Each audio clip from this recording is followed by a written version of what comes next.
Welcome to Rezang La education. मैं हूं अनूप और आज हम स्टार्ट करने वाले हैं क्लास 10th का एक नया चैप्टर जिसके अंदर हम जानेंगे magnetic effects of electric current के बारे में। तो देखिए, लास्ट जो चैप्टर हमने फिनिश अप किया था उसके अंदर हमने बताया था कि भाई जो करंट है उसके पास मेजर हम तीन इफेक्ट्स पढ़ते हैं, ठीक है ना। एक अपने पास क्या था, heating effect of electric current, एक मैंने बताया था मैग्नेटिक इफेक्ट ऑफ करंट, और एक मैंने बताया था केमिकल इफेक्ट ऑफ करंट। तो हीटिंग पार्ट को हम लास्ट चैप्टर में कवर कर चुके हैं। आज हम पढ़ने वाले हैं किसके बारे में, magnetic effect of electric current. तो इसके लिए हमें ये जानना क्यों ज़रूरी है, क्योंकि अभी हम देखते हैं जितने भी हमारे सराउंडिंग में कुछ अप्लायंसेस जो डेली लाइफ के अंदर हम यूटिलाइज करते हैं, चाहे वो अपने रेफ्रिजरेटर हों या फिर हमारे डोर्स के जो लॉक होते हैं घर के अंदर, ठीक है, या फिर हम बात करें बच्चों के जो खिलौने होते हैं टॉयज वगैरह, उन सभी के अंदर भी मैग्नेट्स यूटिलाइज की जाती हैं। चाहे वो अपने एटीएम कार्ड वगैरह होते हैं उनमें भी मैग्नेटिक स्ट्रिप्स होती हैं, ठीक है। और उसके अलावा कंप्यूटर की हम देखते हैं तो उसमें भी जो फ्लॉपी डिस्क वगैरह होती हैं उन सभी में मैग्नेट यूटिलाइज की जाती हैं। इसीलिए हमें मैग्नेट के बारे में जानना बहुत ही ज़रूरी है और इनके हमें इफेक्ट्स को भी रीड करने वाले हैं। तो मैग्नेटिक इफेक्ट ऑफ करंट में हम जो चीज़ कवर करेंगे उसमें देखिए, सबसे पहला तो हमें दिमाग में चीज़ स्ट्राइक करनी चाहिए कि भाई इनके बारे में सबसे शुरुआती जो इंफॉर्मेशन है वो कहाँ से निकल के आती है, ठीक है। कि मैग्नेट होती क्या है, सबसे पहले कब मिली।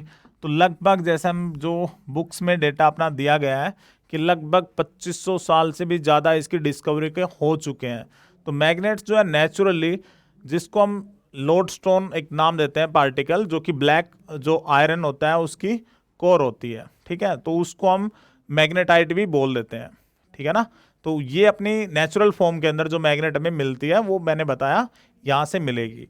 चलिए अभी, लेकिन उस मैग्नेट की जो स्ट्रेंथ होती है वो बिल्कुल वीक होती है, लिमिटेड स्ट्रेंथ होती है। इसीलिए हम जो अप्लायंसेस आजकल देखते हैं उनके अंदर आर्टिफिशियल मैग्नेट्स यूटिलाइज की जाती हैं। तो वो आर्टिफिशियल मैग्नेट्स वगैरह होती हैं, वो बनाई जाती हैं, मैन मेड है, तो उनको हम किसी भी साइज शेप वगैरह के अंदर डेवलप कर सकते हैं और स्ट्रेंथ को कितना भी हाई हम बढ़ा सकते हैं। तो उसकी न्यूमरस प्रैक्टिकल एप्लीकेशंस हैं। इवन जैसे हम बात करते हैं कि जो मैगलेव ट्रेन्स होती हैं जापान के अंदर चलती हैं, वो भी मैग्नेटिक लेविएशन फिनोमेना के ऊपर काम करती हैं, ठीक है। तो हम उन चीज़ों को भी यहाँ पे डिस्कस करने वाले हैं। तो जब हम मैग्नेटिक इफेक्ट ऑफ करंट को पढ़ते हैं तो यहाँ पर हमारे पास पैरेलल में दो चीज़ें चलेंगी। एक अपने पास आता है जैसे मैग्नेटिज्म, तो हम समझेंगे इन दोनों चीज़ों को कि मैग्नेटिज्म पार्ट का मतलब क्या होता है, और साथ के साथ हम पढ़ने वाले हैं मैग्नेटिक इफेक्ट्स ऑफ करंट, ठीक है। इसके अंदर हम क्या कवर करने वाले हैं, that is magnetic effects of current. कि किसी भी चीज़ के अंदर, जैसे मान लीजिए किसी वायर में ही मैंने करंट को छोड़ दिया है तो उसमें मैग्नेटिक फील्ड कैसे बनेगा, ये किसने बताया। तो वो ओरस्टेड एक्सपेरिमेंट है जिसको हम लेटर ऑन स्टडी करेंगे, ठीक है। तो उससे पहले मैग्नेटिज्म की जब बात की जाती है तो ये एक सब्सटेंस है, उसकी प्रॉपर्टी कहलाती है, ठीक है। इसके अंदर हम किसके बारे में पढ़ रहे हैं, एक प्रकार से सब्सटेंस से उसके बिहेवियर को हम यहाँ पे कवर करने का काम करेंगे। लेकिन यहाँ पे ध्यान रखना है कि हम मान के चलते हैं कि उसमें कोई भी करंट का फ्लो नहीं होता है।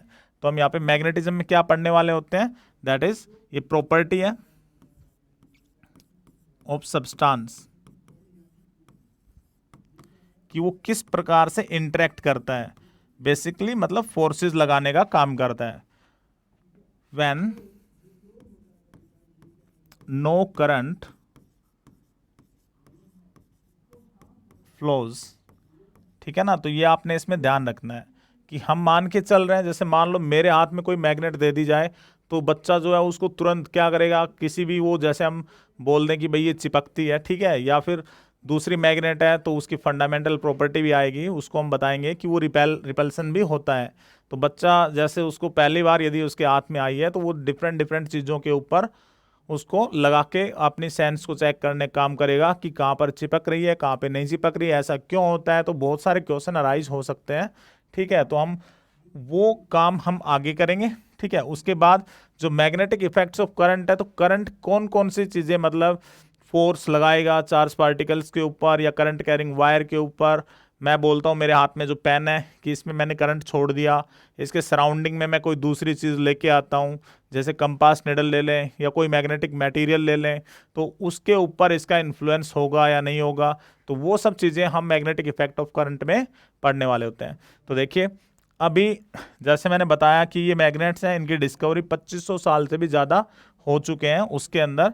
तो बेसिकली जो मैग्नेट्स हैं कि मैग्नेट्स आर, ये क्या होती हैं, नेचुरली एक्टिंग सब्सटेंस हैं। फिर बाद में इनको मैन मेड भी कर दिया, जिनको हम आर्टिफिशियल मैग्नेट्स बोल देते हैं, नेचुरली अक्रिंग सब्सटेंसेस। और किसके बने होते हैं, तो that is made up of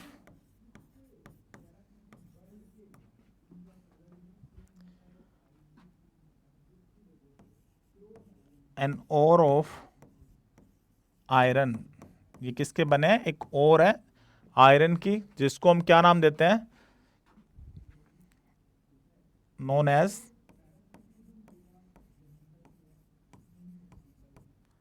magnetite. इसको हम क्या बोल देते हैं, मैग्नेटाइट। तो जो केमिकल फॉर्मूला होता है तो दैट इज Fe3O4। इसी को हम लोड स्टोन भी नाम दे देते हैं।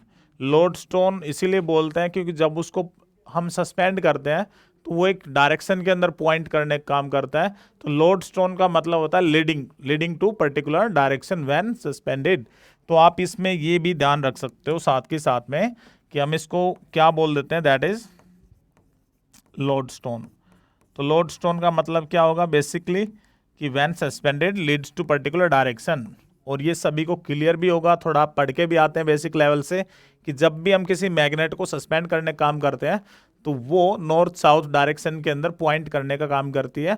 तो फिलहाल इतना करेंगे, बाकी जब आप आगे पढ़ोगे तो उसमें ये भी बताया जाएगा कि वो एग्जैक्ट नहीं अप्रोक्सीमेट डायरेक्शन दिखाने का काम करती है। तो व्हेन सस्पेंडेड फ्रीली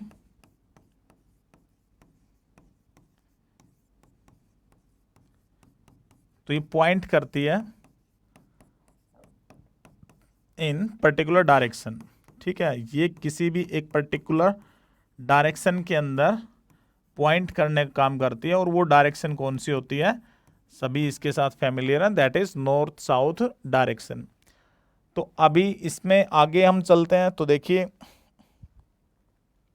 तो सबसे पहले अपने पास इसमें आता है कि भाई मैग्नेट को हम डिफाइन करते हैं। मैग्नेट का मतलब क्या होता है, तो आप इसमें लिख सकते हो कि मैग्नेट एक सब्सटेंस है जिसके हम प्रॉपर्टी के बारे में भी बात करेंगे साथ के साथ। तो मैं यहाँ पे क्या राइट कर सकता हूँ कि मैग्नेट क्या हुआ, एक सब्सटेंस है, इज ए सब्सटेंस जो कि अट्रैक्ट करती है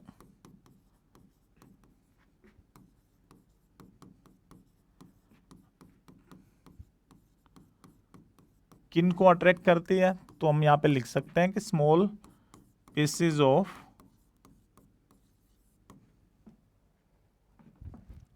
जैसे आयरन वगैरह पार्टिकल हो, आयरन के, निकल,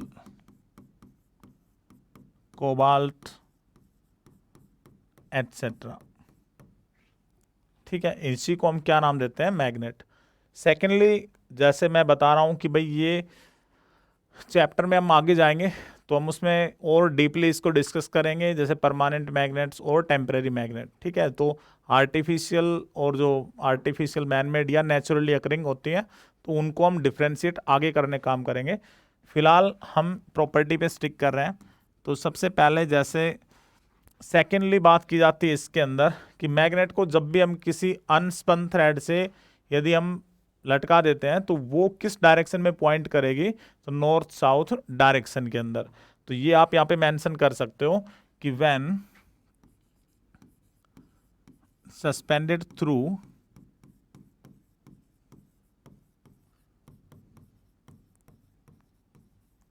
अनस्पन थ्रेड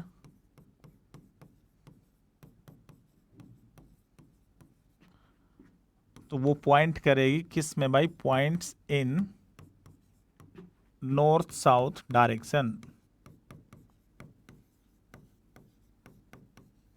तो इतना सभी को क्लियर होगा। उसके बाद नेक्स्ट हम बात कर सकते हैं कि ये जो अट्रैक्शन फोर्सेस या इंट्रैक्शन हम उसको नाम देते हैं, तो वो फोर्सेस कहाँ पर ज़्यादा लगेंगे। तो जैसे अभी मैं एक छोटा सा डायग्राम बनाता हूँ मैग्नेट का। जैसे मान लीजिए मैंने बता दिया कि ये कोई मैग्नेट है और इसके अंदर हम इसके पोल्स बना लेते हैं।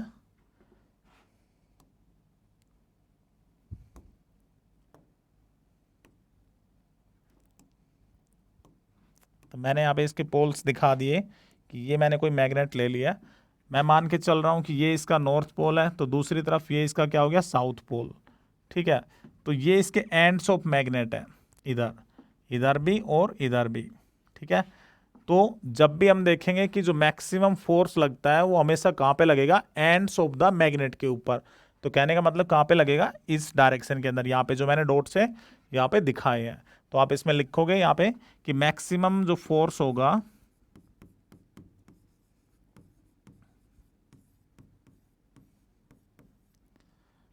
acts at the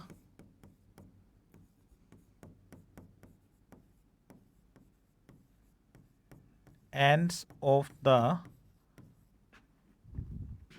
magnet। तो इन एंड्स को हम क्या नाम देते हैं, दैट इज पोल्स। इसका मतलब नॉर्थ पोल और साउथ पोल। तो हम यहाँ पे लिख सकते हैं कि that is north and south poles. इतना अपने पास सभी के पास क्लियर है। अभी यदि हम इसमें इसकी फंडामेंटल प्रॉपर्टी के ऊपर जाते हैं तो हम उसको डायग्राम से भी रीड करने का काम करेंगे। तो मैं यहाँ पे मेंशन भी कर देता हूँ कि ये इसके एंड है यहाँ पे। ठीक है, ये वाला इसका क्या हो गया, एंड हो गया। एंड्स कह दो इसको मैग्नेट के, या हम इनको क्या बोल सकते हैं, पोल्स। तो मैं यहीं पे लिख देता हूँ कि ये क्या कहलाएंगे, एंड्स या फिर पोल्स। ठीक है, फिर हम इसकी फंडामेंटल प्रॉपर्टी जो कि इम्पोर्टेंट है और आपने इसमें ध्यान रखना है, तो मैं इसको भी डायग्राम से बना लेता हूँ। यहाँ पे दो पेयर के अंदर हम दिखा देते हैं और उसी से समझने का काम करेंगे।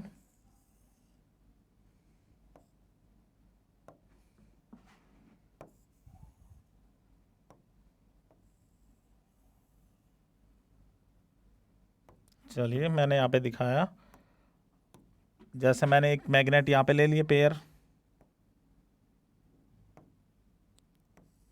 दूसरी मैग्नेट मैंने यहाँ पे दिखा दी है।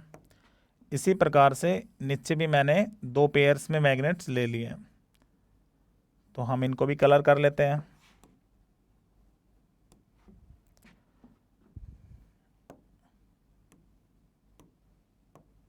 चलिए, तो मैंने यहाँ पे कलर्स इसके अंदर लगा दिए।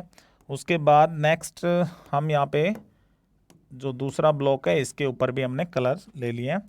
अभी देखिए, तो सेम एज इट इज़ सभी इसके ऊपर ध्यान देंगे यहीं से। इस बार मैं पोल से इनसाइड लिख देता हूँ। जो रेड है मैंने इसको मान रखा है नॉर्थ, इसको मैंने साउथ।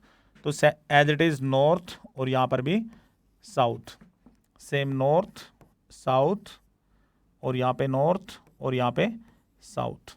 ठीक है, तो मैंने स्टार्टिंग वाले डायग्राम के अंदर दोनों को सेपरेट कर रखा है हल्का। तो इसीलिए हम यहाँ पे पढ़ने वाले हैं कि ये मैग्नेट जो होती हैं एक दूसरे को क्या करेंगे, रिपेल करेंगी। ठीक है, जैसे यहाँ पे हमने जो मैग्नेट दिखाई है इसके बीच में हम दिखा सकते हैं, क्योंकि ये एक अपने पास क्या हो जाएगा इधर, एक सेकेंड, यहाँ पर ये जो मैग्नेट है हम यहाँ पे इसको अपोजिट कर देते हैं।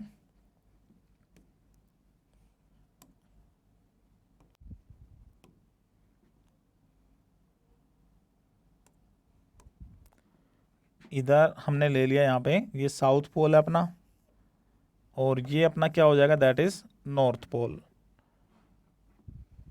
या इसको हम रब कर देते हैं एक बार।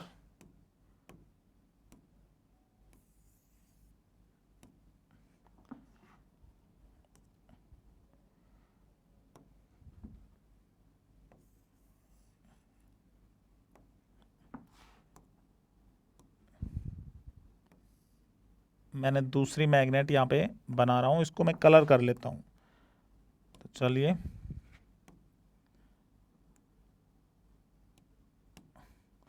तो मैंने दोनों पेयर्स यहाँ पे मार्क कर लिए हैं और इस केस में मैं यहाँ पे लिख देता हूँ कि ये जो मैग्नेट है इसका साउथ पोल इधर और ये हो गया अपना नॉर्थ पोल।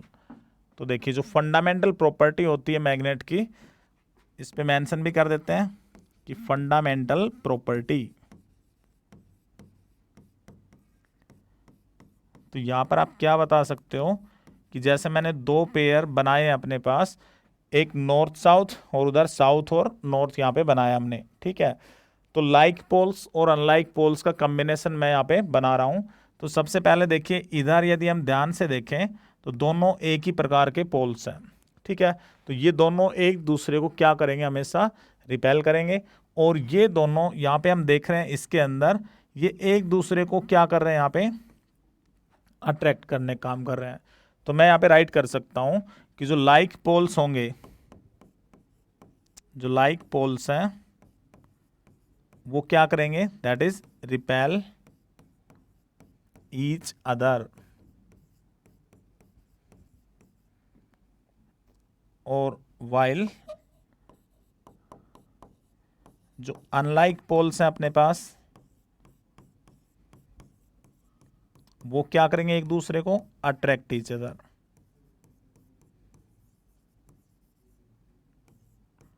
तो इतना पार्ट यहाँ पे इनकी जो बेसिक प्रॉपर्टी है मैंने उनके बारे में आपको बताया, ठीक है।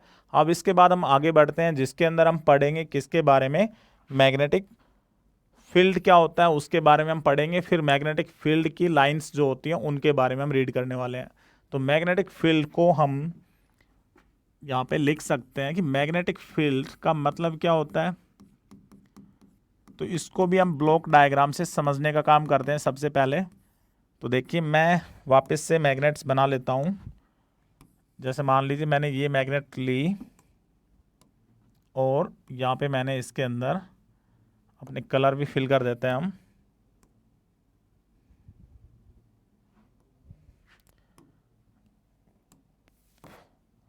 तो ये मैंने इसमें कलर्स फिल कर दिए हैं और सेम एज इट इज़ मैं इसको नॉर्थ, यहाँ पे मैं क्या लिख रहा हूँ, साउथ, ठीक है। अभी मेरे पास कोई मैग्नेटिक मटेरियल है, जैसे मान लो मैंने एक, ये कोई भी मटेरियल है मेरे पास। अब यदि मैं इसको इसके पास में लेके आता हूँ तो मैं देख रहा हूँ यहाँ पर ऑब्जर्वेशंस को हम नोट करने का काम करेंगे और समझेंगे इस चीज़ को। तो सेम पेयर मैं यहाँ पे भी बना रहा हूँ और एज इट इज़ हमने यहाँ पे दिखा लिया नॉर्थ पोल, साउथ। और सेम हमने यहाँ पे एक और सब्सटेंस को हम ले लेते हैं। जैसे मैंने ये कोई सब्सटेंस ले लिया है, ठीक है। तो अभी हम इसके ऊपर देखेंगे यहाँ पर मैग्नेटिक फील्ड का मतलब क्या हुआ। जैसे मान लो मैं जब इस ऑब्जेक्ट को यहाँ पे लेके आता हूँ तो मैं देख रहा हूँ ये इसके तरफ अट्रैक्ट भी नहीं होता है, रिपेल भी नहीं होता है। इसका मतलब है उसके ऊपर किसी भी प्रकार का फोर्स नहीं लग रहा। तो क्यों नहीं लग रहा है, अभी यदि हम इसको यहाँ पे लेके आते हैं तो हम देखते हैं कि इसके ऊपर फोर्स लग गया, ठीक है। क्योंकि जो मैग्नेटिक फील्ड लाइंस होती हैं वो फोर्स उन्हीं के द्वारा लगाया जाता है। तो हम क्या देख रहे हैं कि इस पे नहीं लगा। मैं यहाँ पे लिख लेता हूँ कि ये एक्सपीरियंस कर रहा है no force, experiences no force.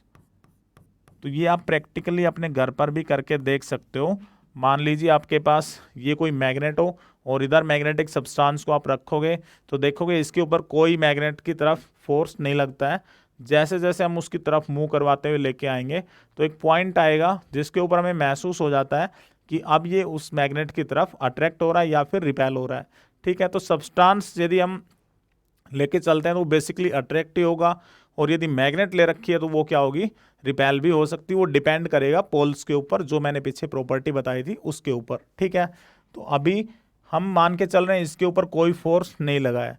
तो इसका मीनिंग यही हुआ कि इसके सराउंडिंग में कोई रीजन होगा, ठीक है। तो ये जो ऑब्जेक्ट था उस रीजन के अंदर अभी एंटर नहीं हुआ है। लेकिन जब हम इसको लेके आते हैं तो हम देख रहे हैं ये इसकी तरफ खिंच जाता है, तो ये फोर्स एक्सपीरियंस करता है, ठीक है। तो हम यहाँ पे लिख सकते हैं ये क्या कर रहे हैं, एक्सपीरियंसेस फोर्स। ठीक है, तो इसका मीनिंग ये हुआ कि ये जो अब की बार पार्टिकल था वो कहाँ पे आ गया है, उसके फील्ड में आ गया है। ठीक है, तो इतना आप यहाँ पे समझते हो। अब इसकी जो डेफिनेशन है हम वो राइट करने वाले हैं, इसका मीनिंग क्या बनेगा।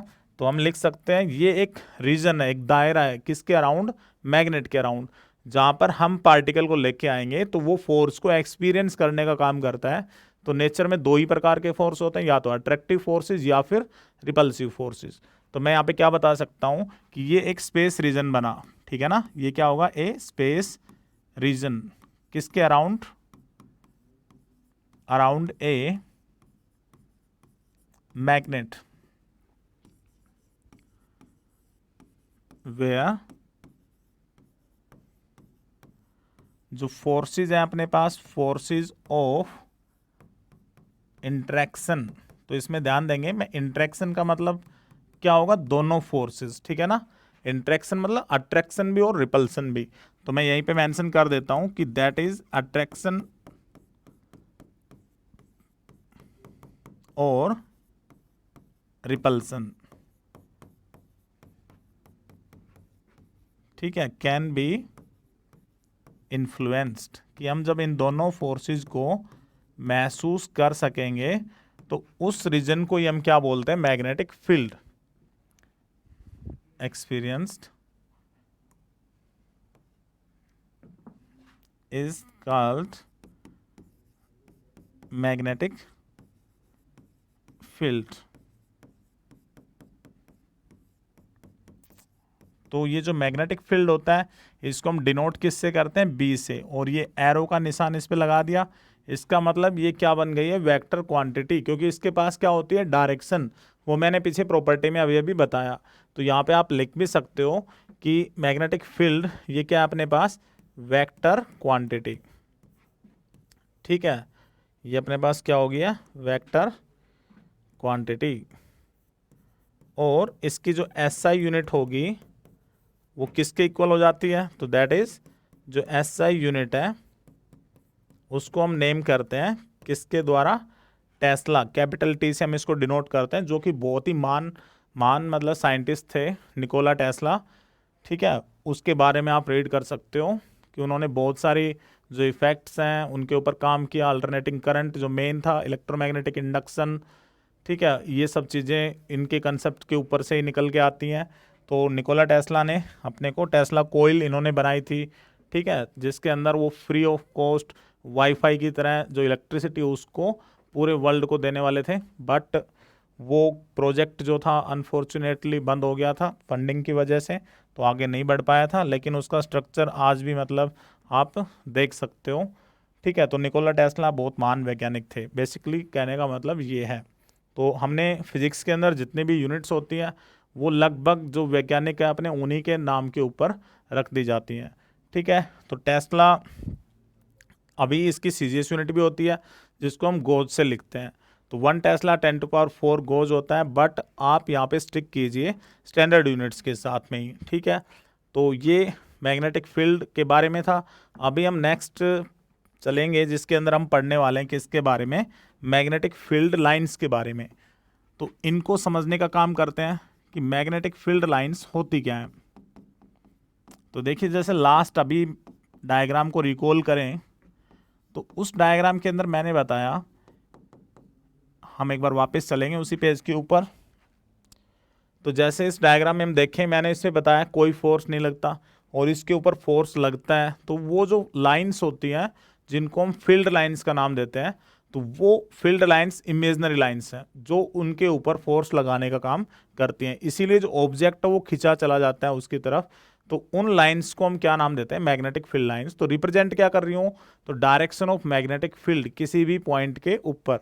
तो यही हमने यहाँ पे लिखना है डेफिनेशन के अंदर कि मैग्नेटिक फील्ड लाइंस होती क्या है। तो आप इसमें बताओगे ये क्या होती हैं, इमेजनरी लाइंस हैं। ठीक है, तो मैं लिख रहा हूँ यहाँ पे कि मैग्नेटिक फील्ड लाइंस के अंदर imaginary lines, imaginary lines which represents the direction of magnetic field, ये direction of magnetic field at a point. ठीक है, ये किसी भी पॉइंट के ऊपर जो डायरेक्शन ऑफ मैग्नेटिक फील्ड है उसको दिखाने का काम ये करती है। उसके बाद नेक्स्ट इनकी प्रॉपर्टीज के बारे में हम बात करने वाले हैं, तो चलिए। और ये प्रॉपर्टीज इंपॉर्टेंट है, एग्जाम के अंदर अपने से पूछी भी जाएंगी कि प्रॉपर्टीज ऑफ फील्ड लाइंस, कि जो फील्ड लाइंस होती हैं उनकी क्या प्रॉपर्टी होंगी। तो सबसे पहले देखिए यहाँ पे फील्ड लाइंस, जैसे मैंने ऊपर ही लिखा है इसके अंदर कि फील्ड लाइंस क्या है, इमेजनरी लाइंस है। ठीक है, तो ये हमने यहाँ पे नोट करना है कि फील्ड लाइंस क्या होती हैं, इमेजनरी। ठीक है, तो मैं फर्स्ट पॉइंट पे भी लिख देता हूं कि फील्ड लाइंस आर इमेजिनरी। इसका मतलब ये एक्चुअली में हमें दिखाई नहीं देंगी, बट हम इनको मान के चलते हैं हाइपोथेटिकली। तो सेकंड पॉइंट में हम लिख सकते हैं कि फील्ड लाइंस जो होती हैं वो चलती कहाँ से हैं, तो हमेशा ये स्टार्ट करेंगी मैग्नेट के, यदि एंड की बात करें तो नॉर्थ से साउथ, लेकिन इनसाइड जो मैग्नेट में जाएंगे तो वही लाइन कहाँ से चलती है, साउथ से नॉर्थ की तरफ। तो हम यहाँ पे लिख सकते हैं कि दे स्टार्ट्स फ्रॉम नॉर्थ पोल। ठीक है, किसके ऊपर स्टार्ट करती हैं, नॉर्थ पोल, एंड एंटर करेंगी किसके ऊपर, एट साउथ पोल। कब, आउटसाइड द मैग्नेट। ठीक है, इस पे हम यहां पे लिख लेंगे आउटसाइड द मैग्नेट, जबकि वाइल इनसाइड हम चलें दे मूव फ्रॉम, वो कहां से मूव करेंगे, south to north, to north. तो ये पॉइंट आपने ध्यान रखना है। अभी इसके लिए हम एक ब्लॉक डायग्राम भी बना सकते हैं, तो मैं यहाँ पे बना देता हूँ। जैसे मैंने ये मैग्नेट ली, तो यहाँ पे मैं कुछ एक लाइन सी इसके अंदर दिखाने वाला हूँ।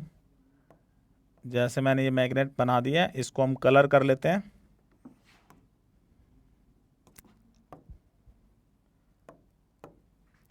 तो मैंने इसमें कलर भी कर दिया अभी, और हम पोल के नाम लिख देते हैं। मैंने मान लिया ये नॉर्थ पोल है अपना, या इस बार मैं ऊपर साइड में दिखा देंगे।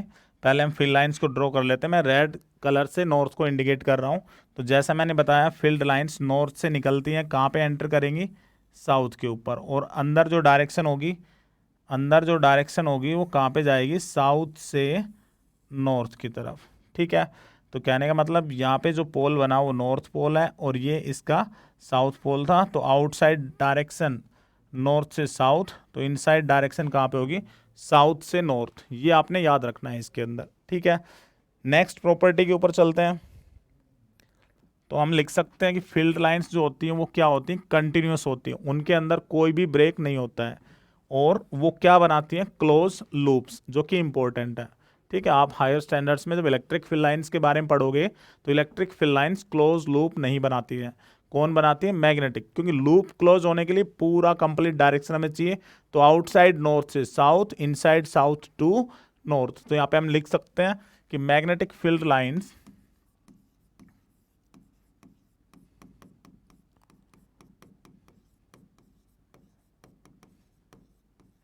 ये कंटिन्यूस है, are continuous curves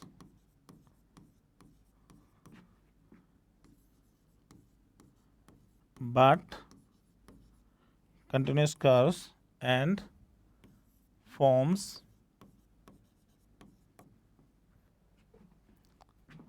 closed loops। ये क्या बनाएंगी, that is closed loops। अब उसके बाद हम बात करेंगे नेक्स्ट कि इनकी डायरेक्शन हमें किससे पता लगती है।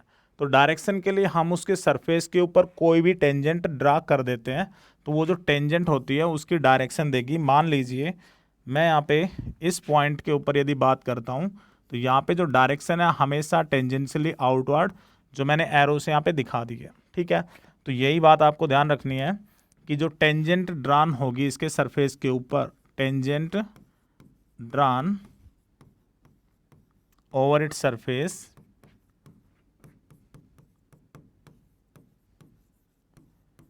वो रिप्रेजेंट करती है इसकी डायरेक्शन को। ठीक है, वो रिप्रेजेंट क्या करती है, इसकी डायरेक्शन को।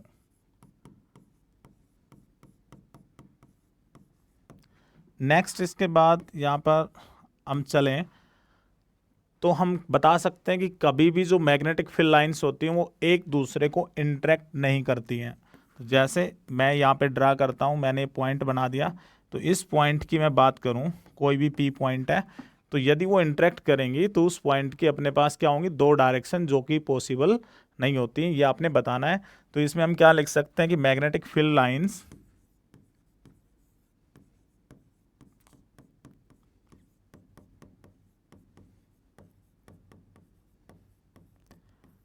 do not intersect each other। ठीक है, रीजन मैंने बताया अभी कि यदि इंटरसेक्ट करेंगे तो उस पॉइंट की क्या मिलेंगी, हमें दो डायरेक्शन वहाँ पे मिल जाएंगी, या मल्टीपल डायरेक्शन आप बोल सकते हो। नेक्स्ट यहाँ पे हम बता सकते हैं कि जितनी ज़्यादा फील्ड लाइंस होंगी, फील्ड वहाँ पर उतना ही क्या रहेगा, स्ट्रोंगर रहेगा। किसी भी रीजन की हम बात करते हैं तो वो पॉइंट भी हम यहाँ पे डिस्कस कर लेते हैं कि more is the number of field lines, stronger will be the field. More is the number of filled lines through a cross section, किसी भी क्रॉस सेक्शन के अंदर यदि फील्ड लाइंस की संख्या ज्यादा है, stronger will be the field.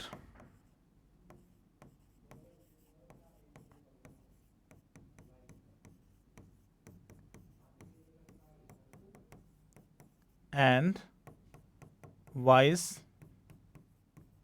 वर्सा। तो ये इनकी प्रॉपर्टीज थी जिनके बारे में हमने पढ़ा। ठीक है, इसके बाद आगे जो ओरस्टेड एक्सपेरिमेंट होगा उसको हम नेक्स्ट वीडियो के अंदर कवर करने वाले हैं। तो यहाँ तक इनको समझने का काम करें, बाकी जो रिमेनिंग पार्ट है, जितना भी हम मैग्नेटिक इफेक्ट, चाहे वो force, current carrying wire, charge, सभी हम नेक्स्ट क्लास के अंदर कवर करेंगे। तो चलिए आज की क्लास में इतना ही। Enjoy the lecture.